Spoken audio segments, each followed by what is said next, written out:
So there's an interview with Shia LaBeouf that came out quite a few days ago, and for those of you who don't know who that is, he was in the old Disney show called Even Stevens as a kid. Look, yearbook photos here.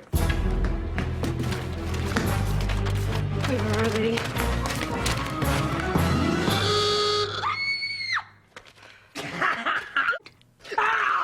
Louis, don't rub it in. Oh, it's my picture. And then after that, the Disney movie called Holes. Too damn bad! You keep digging! Which was based off of a book. And for the younger viewers out there, you probably recognize him from some of the first live action or Michael Bay Transformers movies.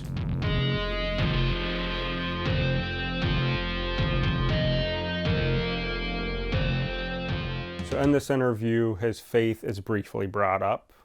Here's a clip. What would you say to Jesus if you could meet him? I wouldn't say shit. Really? Nah. But I'll kiss him. I kiss him. I kiss his feet. No one say nothing.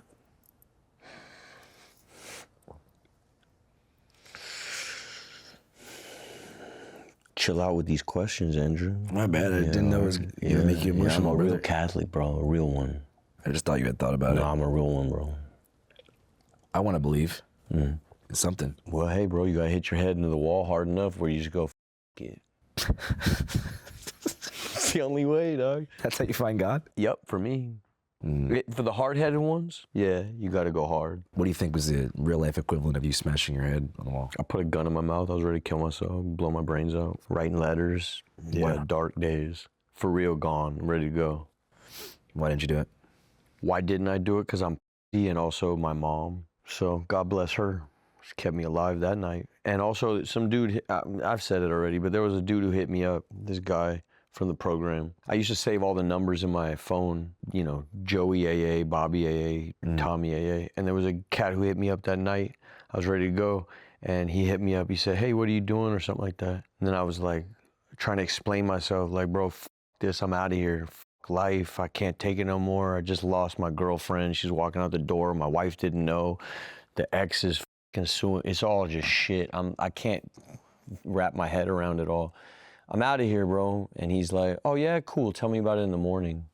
And I thought, you motherfucking insensitive piece of shit. And he bought me the night. I was so angry. I needed to talk to him in the morning. Sometimes that'll save you. Sometimes just being fucking like, sometimes madness, rage will save you from really scary stuff. I don't know. I'm not in charge. You know, God's running the shit. I just try my best, and I'm not refined, and I'm one of them dirty Christians. But it might benefit you to work out some kind of strategy for minimizing the harm you cause to yourself and others. Well, definitely to others, for sure.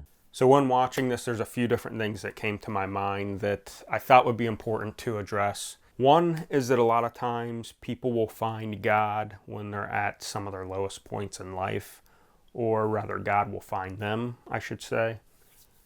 And I believe at some point in that interview, unless it was a different video I seen concerning him, they talked about how there was 2 different churches that he tried to go to, and they ended up refusing him or basically shunning him. I guess sometime recently within the time frame of when he just got arrested. And that's something that didn't really set right with me. And I mean, especially if he wasn't being belligerent or loud, obnoxious and all of that. But at the same time, for people who are claiming to be followers of God, I think we should try to have a little more patience and grace at times, especially with people that are newer believers, which it really made me want to address a few things as a whole that I think churches can improve upon.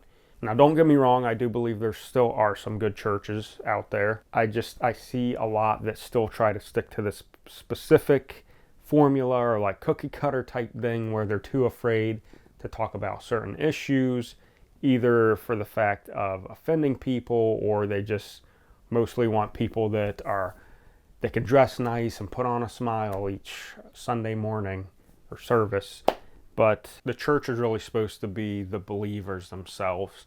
It's not just the building. Like if you think back of the first Christ followers, they went out and talked to people, the sinners, and prayed with them, the sick. It's like the saying goes, church is kind of like a hospital. Healthy people don't need a doctor. If you already have it all put together, you know, you're perfect, then what are you doing there, basically? It's supposed to be for people who need help, that they recognize that they need God, that they can't do it on their own. And I think that's what a lot of people kind of miss nowadays. That, yeah, people can be struggling with different things or be at different levels or whatever, but ultimately we all need God, and we should be there as a community to try to help, support, and fight alongside each other in this thing called life. And I know there's no one that's perfect. We can all use work or help, but I think that's one reason why community is important, and not to just shun people because, oh, they don't look a particular way, they're not dressed nice, or, oh, they're being a little bit obnoxious or loud. No, I think, for one, Jesus hung out and talked to the sinners. He seen potential and things in them that other people didn't. And when I say that there's some that are too afraid to discuss certain topics, like, if you claim to believe in the Bible, you should be trying to teach the whole Bible, whether people get offended or not. And I'm not saying you have to be a jerk right away or teach hell and brimstone constantly, like, you know, you're going to hell if you don't change. But the Bible is black and white on a lot of different topics. Ultimately, all sin leads to death or separation from God if we don't have Christ in our life. Atonement that paid for that. I'd say there's also people in leadership that probably shouldn't be, because some certain major things that they probably struggle with, and they lack accountability. I think that if you're going to be in a leadership position like that over a congregation, that you need to have some sort of accountability. We all struggle with things. No one's immune to the temptations of life. Just being honest myself, there's times when I felt like an outsider, even like going to newer churches, and they don't always do the best at greeting people and stuff. Hi, ma'am. Hope or diamond. Sorry. You know, I can't always fault people, because sometimes that can just be, you know, an innate thing inside of us, thinking you're going to be bothersome to them or whatever.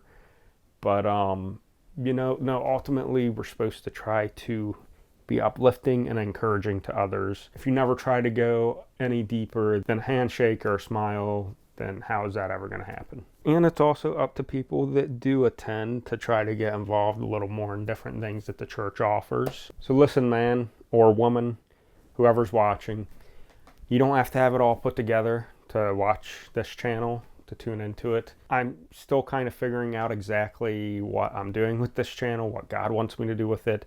Obviously, I'm talking about different things that I like to discuss, like as far as entertainment, games, movies, and stuff, comedy. Even beyond that, I would like it to be an online type of community or support, to where, you know, you don't have to feel like you have to fit in with a certain type of crowd. You know, if there's anything that you like that I like, then, you know, you're welcome here. And if you need any type of support or prayer or help, you know, you can message me. I don't have all the answers, but I'll see if there's anything that I can do, even if it's just prayer or offering an encouraging word to you. You don't have to believe in all the same things. You don't even have to claim to believe in God.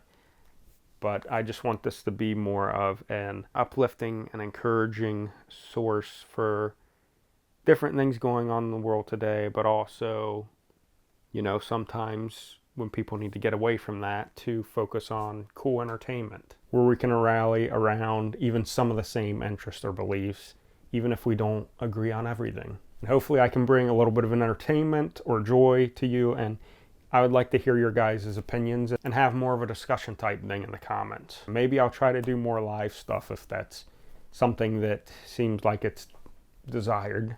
So anyways, guys, welcome to the channel. I hope you find something interesting here, and God bless.